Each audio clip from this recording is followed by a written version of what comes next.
welcome to our show at Hong Kong Chuhai College.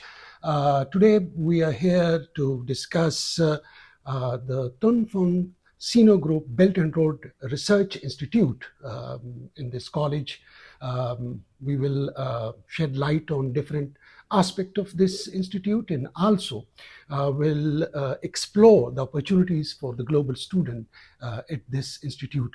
For this, we have with us Dr. Nadeem Akhtar, who is a faculty member, and he will tell us how much this institute contribute in the Belt and Road Initiative vision.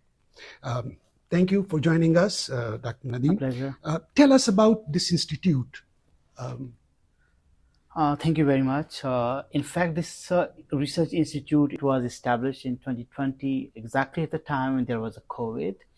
So originally it was started in the lockdown situation. So the initial batch, the initial graduates, they studied from this institute during that environment. They were studying online, and luckily I was a part of that. This institute from the very beginning. I developed two courses for this institute, and initially I was teaching two courses online, but in 2023 I joined physically and I came to Hong Kong, and now I'm a part of the regular faculty here at this institute. Well, so this is how it established.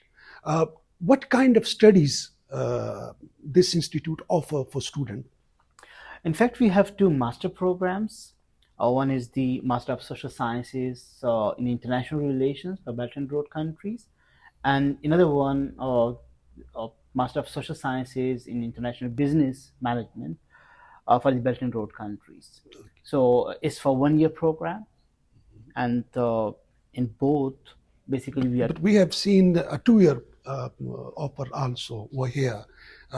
So how it is different, the 1-year program and the 2-year program? Yeah, in fact, normally the master program is for 1 year, but for the local student, means the Hong Kong students, they can split that into 2 years. Mm-hmm. So that will be a part-time program, but okay. It is only for the local students. What are the basics of the academic qualification to register here, to come here, or to take admission? Like, does it need the bachelor degree or the master's degree that you already have, or what is the criteria of getting admission over here, academic criteria? I think this is a very interesting question. We are not the very formal and traditional kind of master programs. The reason is because most of our students, they are coming from the practical fields. Some of them, they are the entrepreneurs, some of them, they are running their own businesses, some are working in the multinational organizations.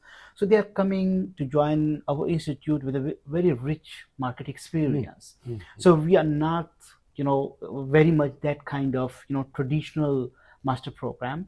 So the average age, if we calculate, there is around like 40 years. That is the age of our students. So when they are coming to our research institute, so it's a mutual learning.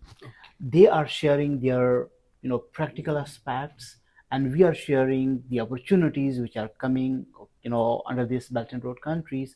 So it's a mutual journey.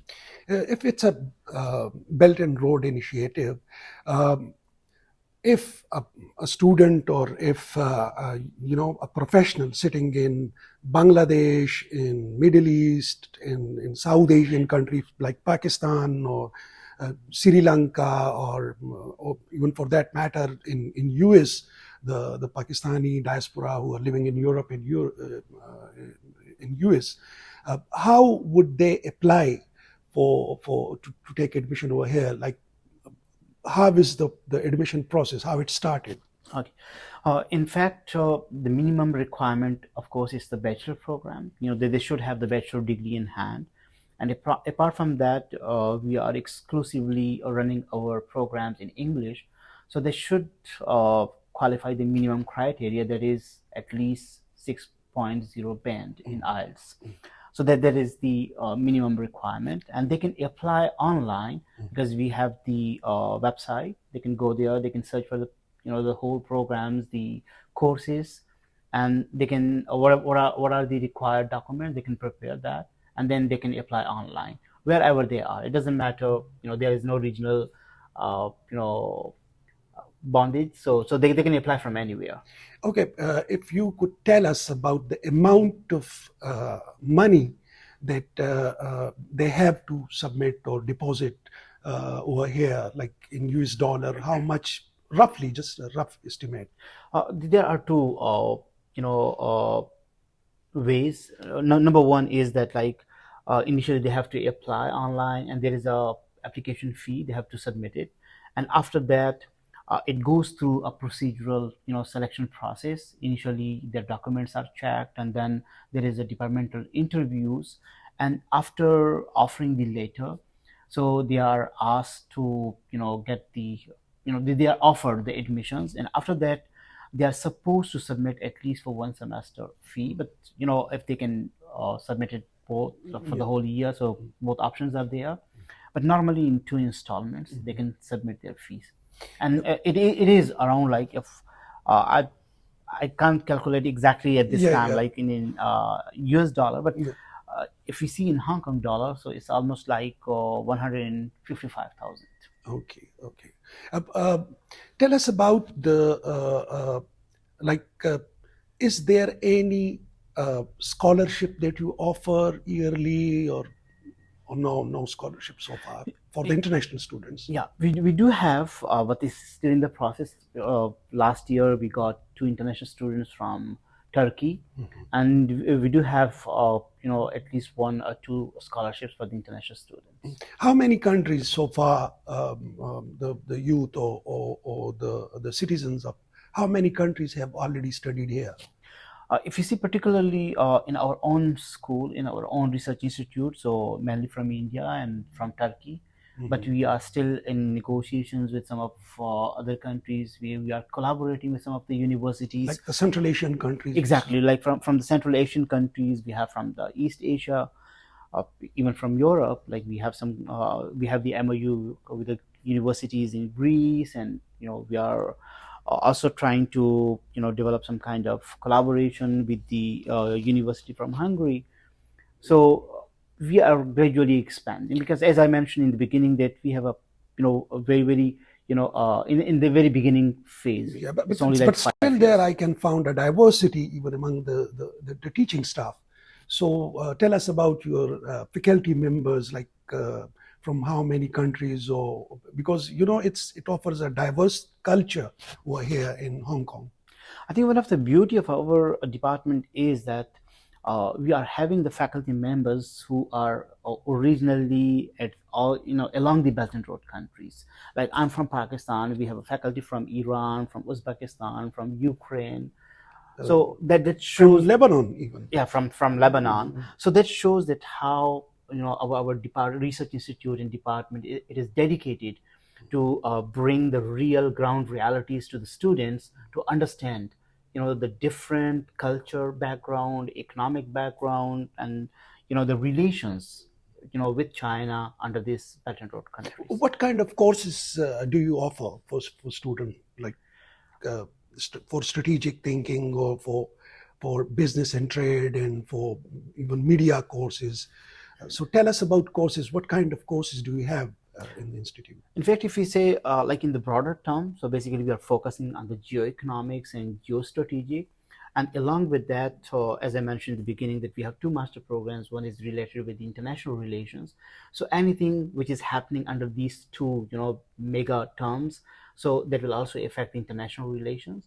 So under that, we are teaching at a regional situation. For example, East Asia, Middle East, South Asia. So anything, any incident or event, the mega event that can disturb or that can change or reshape the international relations. So we are covering all those kind of aspects. And likewise, sorry to interrupt. Likewise, on the other side, like in the international business, the same situation. So I would say that we have 5 core courses, which is directly linked with the major, and then we have the elective courses. And in the elective courses, students have much liberty to choose whatever region they are interested in.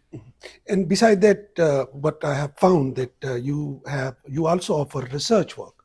So what kind of research work does this institute offer? I think let me explain a little bit in like 2 or 3 parts. We have different level of research, standards that we are practicing here. If we say that, like as I mentioned before, that our most of our students, they are the entrepreneur, they are coming from the market. So we have exclusively one course which is called the study tour. So the students, they are supposed to go to the Belt and Road countries to explore the culture, the economy, So and there the are exposure visit also. exposure visits. So they have to go at least once a year out of And out of Hong it Kong. would be funded by the institute or the student. It is yes. We will say that it is funded by student. It's self-paying because those students who really want to explore different cultures. So, but all the the management, it is done The by logistics the and logistics and okay. collaborations and It's managed meeting by the institute. organizations, that is from the institute side. And I think that there's a normal Yeah. practice everywhere. And the second level of research, that is that often our students, they are visiting different companies in the market. Oh. So they are going to mainland, and they are visiting So big. there is a connect to the industry. Yeah. As I mentioned, because we are directly linked with that, with those industries who are basically doing business with the Belt and Road countries. So normally we are trying to connect them to get the understanding what are the ground realities when they are doing a business along the Great. Belt and Road country. So that is the another level of research. And third one is the pure academic research. So for example, we are working on the security and development, like that is basically the different insights and guidelines to all those organizations who have the direct connections with the security and development, and those who are trying to invest in different regions. So we are trying to provide the ground reality based insights, that how is the situation, and how they can try to get the insights out of that before they are going to invest. Well, now the final question, obviously, what kind of opportunities for those students who come here and spend time, like from Central Asia, from South Asia, from Europe, from Australia, Canada, US, wherever the student come here, in future, how would this degree benefited him or her? I think one thing is very obvious, that it doesn't matter whether that is our research institute or anywhere, the students are studying. When they graduate, basically they become the ambassador of that program, of that university, of that college. So the very first thing is that all our graduates, they are the ambassador of our research institute and our college. And coming to your question, to the exact answer, that is that most of our students, basically, as I mentioned, they are coming from the market background. They have their practical experience, so they are basically trying to explore the various regions where they can expand their businesses. So there is a huge scope for them to explore, because of, as I mentioned before, that we have a very diverse teaching staff, faculties, here, and we are from the different background. So they can get the exact scenario situation of those countries where they are really thinking to invest. And the second opportunity is that basically in Hong Kong, which is considered a bridge Hub of between the east and East the and the West. west. So it also provides a very unique position to our graduates, because after the graduation they can get IANG visa, which is basically for 2 years. So they and when once the graduates of our college are there is a policy, general policy of Hong Kong.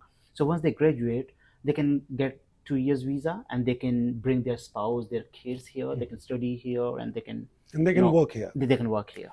Okay, but just for the understanding of the global audience or the students and the policymaker, uh, can you tell us about how many countries this BRI covers? I think it's a uh, quite exactly to mention like how many countries, but I would say that like yes, around like more than 100 countries that already are part of Belt and Road. And from East Asia, Middle East, South Asia, and then Europe, and even Africa, and then even Latin America. So almost it covers like the three continents exclusively, and then also the South America. So it has a quite big range, and I think that is the beauty, because it try to connect the different regions and the people, as I mentioned before, that we are working on like this is with the notion of development. So Belt and Road is a kind of sense that joint adventure and joint venture, which can lead towards peace and development and happiness, and ultimately what President Xi talks about, that is the shared destiny. So indirectly, you are saying that around for the student who are graduates from here, they can try their luck in almost 100 countries. So it's just like a key to open a door for dozens of countries to work with and to business with. Thank you, Dr.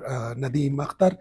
So guys, this was from us, and we will keep posting updates, particularly on this institute and the role it's going to play in the region, and particularly this Teng Fong Sino Group Belt and Road Research Institute. We will also talk about different other activities associated with this organization and this institute.